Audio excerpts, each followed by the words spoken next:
guys! Welcome back again to my YouTube channel. Madilim ngayon. Anong oras na? Thursday, November 14 na ngayon, 10:09 na. Tapos ayun si Bebe, napasakay na siya dun sa sakyan. Pero na-open na naman niya kanina para medyo uminit na. Kasi feels like negative 4 ata ngayon. Pero okay lang, hindi naman siya mahangin. Ang masama lang kung mahangin kasi masakit talaga siya sa balat. Suot ko yung galing doon sa, ano yun? Winners Win. Ayan, para sa phone. Kahit madilim, kitang-kita to. Tara na, sakay na tayo.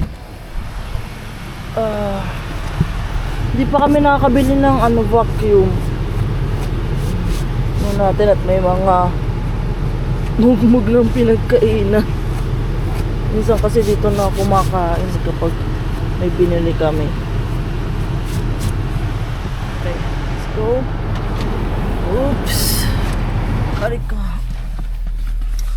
Bibili rin kami ng bigas. Wala pa pala kami bigas saka tissue. Bigas ba? Hindi pa ito tayo. Hindi, tingnan natin baka nga may sale. Thursday ngayon di ba pag Thursday? Pag Thursday. Check daw si Marvin sa Flip ba yun? Kung may sale ng rice. Jasmine. Ano? 33. Malaki ata yan eh. Malaki nga. Ilang kilo yan? Ilang kilo? 18. Nandito kami ngayon sa Honda guys. Magpapa-update lang kami ng cruise control ni Marvin. Hangin, biglang hangin. Umaambon! Ayan. Okay. Ganun pala, normal lang. Oo. Kinabahan kasi kami kagabi guys kasi parang may narinig kaming tumutunog. So normal lang daw yung kapag wala pang 1,000 no. So let's go. At ako dito sa pwesto. Problem. You guys don't ever apologize. I want you guys, if anything happens, if there's anything strange or unusual you think is a problem, then just let me know. Okay. Just I'm gonna move to people next week. That's why I'm pieces. So magdadry muna ang mga ilang minuto. So normally one wouldn't do an oil change till about 8,000 kilometers. The first one we should do around 6,500 and then we do a bunch of adjustments and stuff too. It doesn't cost you anything on the oil change. Are you going to be using it for traveling for work, or do you take a work vehicle when you go? No, I'm going to take this. Okay, so you may decide you want to go to winter tires. You'll probably be fine this winter, because normally in October we have snow. Yeah. So it gives you at least a bit of a chance to kind of feel it out. But this thing has stability control, and it has all these features that are make it safe. But again, you may choose to go to winter tires. But again, if you normally would start braking, at those signs, you may, if it's winter time, you may just want to start braking now slowly. 30, right? So in these cars, they're designed just like your house.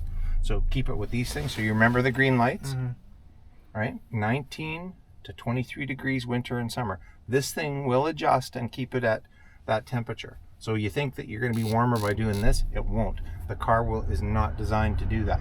So it'll struggle and it'll use fuel trying to get it to do that.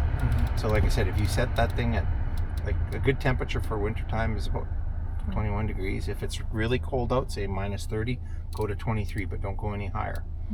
If the windows start to fog up, you just push that button and that button until the windows are clear. And as soon as it's done, go back to auto. So just remember, green and green. And this thing, like I said, it's designed to keep this car as warm as it can keep it. So if you in the summertime crank it down to like this for the air conditioning, the same thing. It can't do it. It can't, and it'll use more fuel than it needs and everything else. So I like to leave mine like this. So when you start the car, the heater doesn't turn on until the engine's warm enough to do this. So when you start the car in the morning, you may just want to go like this to clear the windows. But as soon as the windows are clear, push auto, so green and green, and that's it. You'll save fuel economy. It'll work so nice. It'll be too warm. Okay. Going the other way by turning it way up, you're not gaining anything. So even if it's negative 30 outside. Negative 30 out, 23 at negative 30. Thanks But for leave it the like tip. that Mhm. because if you put it on high, it doesn't allow the engine to warm up, so it'll just struggle trying to keep that up. Yeah. So if you run it like this, it comfortably keeps it up, and then the car will adjust. It'll damper things down. It has shutters in the front. It'll keep it at that nice temperature. But if you have it to the extreme, either hot or cold, it'll struggle and it'll never be able to keep up. First thing that'll happen though is you'll have a buddy hop in the car and crank that up, Yeah. and you tell him don't touch it because it's important that, like I said, 19 to 20 degrees winter and summer. So this thing, Nagkape. Dumayo lang ng kape. Yung asawa daw ni Kuya, yung kanina yung nagpupunas ng sasakyan. Yeah. Ayan. Bali, nagtanong din si Marvin about doon sa sensor sa gulong, no? Sa gulong ba yun? Oh, built-in na pala. Built-in na pala yung sensor niya. So, no need na bumili ng may sensor. Ayan, mayroon dito yung Wascana Driving School. Tapos nagtanong din kami sa mga car wash kasi sabi na ate, hindi daw pala dito pwede yung parang magpupusit ka ng madaming tubig. Pwede yung mga timba-timba lang pag magpupunas ka ng sasakyan. Kaya car wash daw talaga. E di maghahanap kami kung saan may murang car wash dito. Ayan, Wascana Driving School. Mag-ask lang ako kasi bala ko na mag-take ng para matuto tayo mag-drive. Parang dyan siguro. Guys, hindi namin makita dito. Walang nakalagay, no? Sa loob. Wala na yun eh. Ay, ito may number naman eh. Tawagan na lang. Aw, ang init. Ayan o, yung number. Picture ni Marvin. Ayan guys, pupunta ulit kami Canadian Tire para magtingin ulit si Marvin ng gulong. Saan yung... Ano? Ayun, bali, buti na lang kasi yung manager dun sa nag-aayos ng sasakyan, no? Manager siya, no ba? Tapos, tinanong niya kasi kung first Honda daw namin to. Tapos sabi namin, first car namin to. So, tapos sabi niya, maganda yung Honda, ganito, ganyan. Sabi niya. Tapos yun, nung bago bumaba, yun nga, parang tinuruan niya kami dito kung paano gamitin. Kasi, 23 lang. yeah, kahit snow, saka diba? Kahit summer, same lang. Pag summer naman, bukas bintana.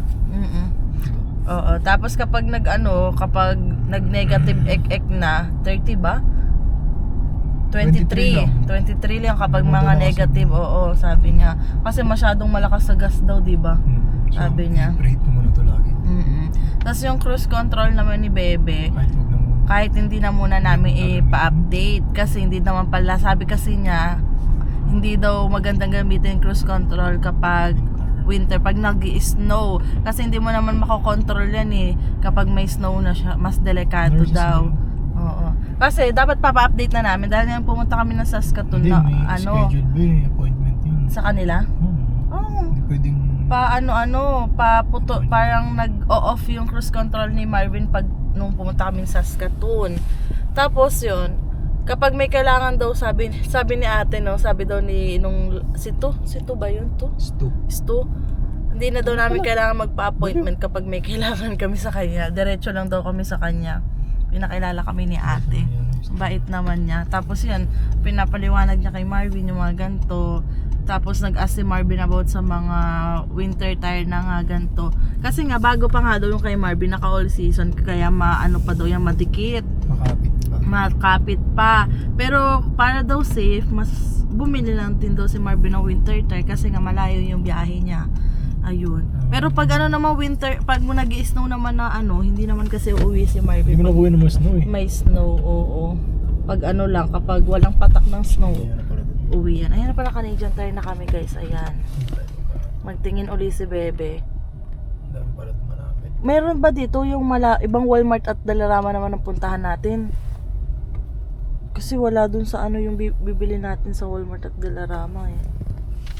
Tapos guys, buti na lang, ayun, napaliwanag naman sa amin na normal lang daw yung parang may tumutunog kapag bago pa kapag hindi pa umabot ng 1,000 kilometers yung takbo.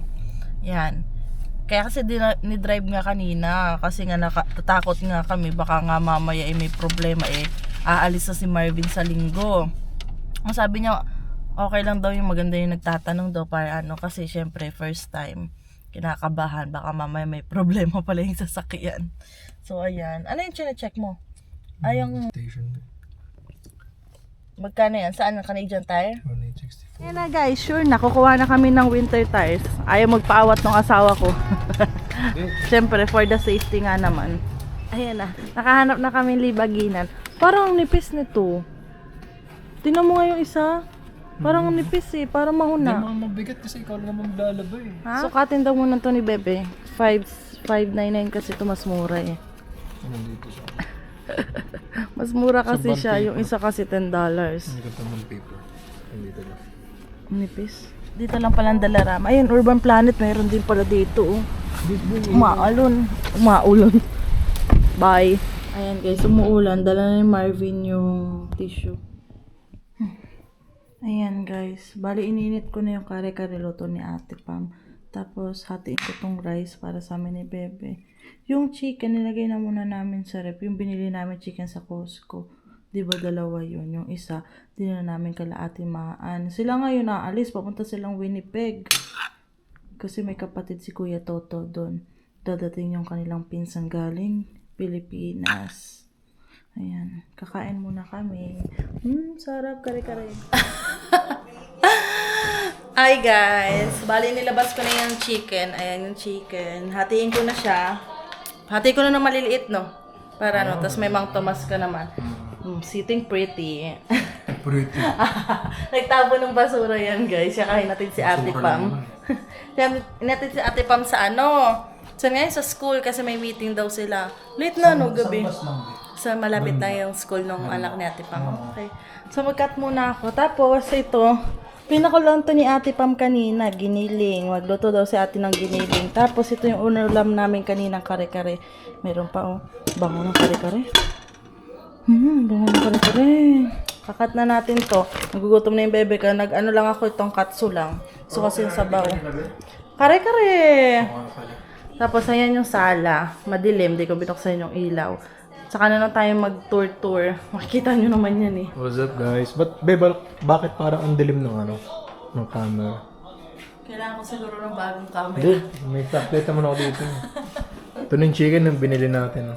Hirap. Be, dapat ikaw nagkakatang. Hindi Hirap ko, eh. no. Pinagdodrive na ako ito eh. Passenger princess. Dapat ako ano? Ano tawag? Kitchen princess. Princess din. Princess din. Kitchen prince. Visit. Dinner prince. Yeah, ano to ito yung mamantika, ayun yung di mga ba? ano, yung mga simple-simple na ano. Ang laki pala niya, no? Be, baon ko.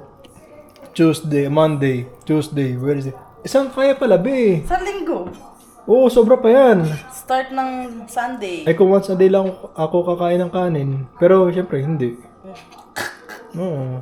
Magano, hindi ako pwede mag-bread, be. Pwede mag-bread, chicken. Parang, Paano ba tong hati? yan, gitna muna. Yeah. Uy! Ito yung itak na, ano ba, no? Tanda mo pa. Galing pa tong Toronto. Toronto. Galing ko na maghati. Yung isa, binigyan natin mga ano. Ano isa? Yes, ah. Chicken. Kala ko Bigyan ano natin. Long time nakakaya magluto kay Kuya Toto eh. Baka ma-judge tayo. Oh my God. Pero hindi mo nag-judge yun. Total pa. Zap. Kaya ako mag-rice kasi nagtongkatsu na ako eh. Ayan guys, bali okay na nakapag-linis na kami dun sa kusina. Tapos si Bebe nasa washroom. Ako kasi naligo kaya medyo basa pa yung buko. Pero hindi ko na siya ma-blower kasi madilim na. Gabi na. Maingay kasi yung blower kaya hintayin ko na lang siya matuyo. Sinusuklay-suklay ko na lang din siya. Bale, ayun, di ba punta kami ng Canadian Tire. Hindi pa rin nakabili ng ng winter tire dahil hindi pa rin makapag-decide si Marvin kung ano ba yung bibili niya talaga. Kasi dalawang klase yung laging sinasuggest sa amin. Hindi niya alam kung alin dun sa dalawa yung kukunin niya. Tapos, ayun, madami pa kaming hindi nabibili dahil nga may mga ibang nagsuggest sa amin kung ano yung mga dapat na dalhin ni Marvin sa sasakyan kapag nag-snow na. Pag nag-snow na, syempre, first time kasi ni Marvin, mas maganda kung naka-ready yung mga iba niyang gamit. Ayun, kasi sa linggo na yung alis niya, papunta dun sa trabaho, dun sa Kipling, dun sa titirhan niya, tas Monday yung pinaka-start niya. Sabi niya orientation daw pa lang yun, pero hindi pa niya alam kung ano pa yung mga mangyayari kasi. Tapos, ayan, aayusin na rin siguro ni Bebe yung mga gamit niya. bukas, Friday na pala bukas, dadating na yung asawa ni Ate Pam.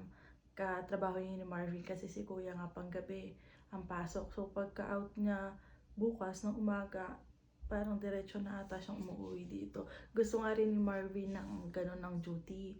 Kasi maganda yung duty daw. Para ka lang nagpuyat, hindi as in na 11 hanggang 7 yung pasok. Parang mga 5 ata hanggang 3:30 yung pasok. Kaya gusto ni Marvin ganyan na lang daw. Kesa daw gigising siya maaga. Kasi nga yung kanya nga, anong oras yung kanya? 6:30 ata yung start niya. Tapos kailangan niya gumising na maaga dahil 20 to 30 minutes daw yung drive. Highway ata pati yun. Papunta dun sa trabaho niya. Tapos sabi ko, pero ngayong Monday, yung pasok niya, 8 naman daw kasi orientation pa lang daw. Sabi niya yung ganon. Tapos, hindi niya dadalhin tong laptop niya, yung iPad ko ang dadalhin niya. Ako ang gagamit nito. Tapos dito ako magre-review para dun sa learner. Bala ko kasing kumuha na yung parang G1 sa Toronto. Para next year na pwede na ako mag-aral ng pagdadrive. Kasi gusto ni Marvin matuto na talaga ako mag-drive. Pero wala akong balak talaga. Pero kung kailangan talaga, ayan.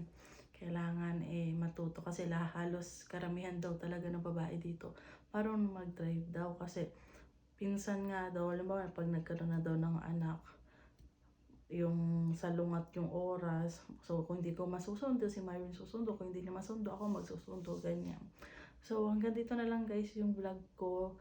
Tatapusin ko na. Thank you po sa mga nanonood sa amin. Don't forget to like and subscribe sa YouTube channel namin. Bye-bye!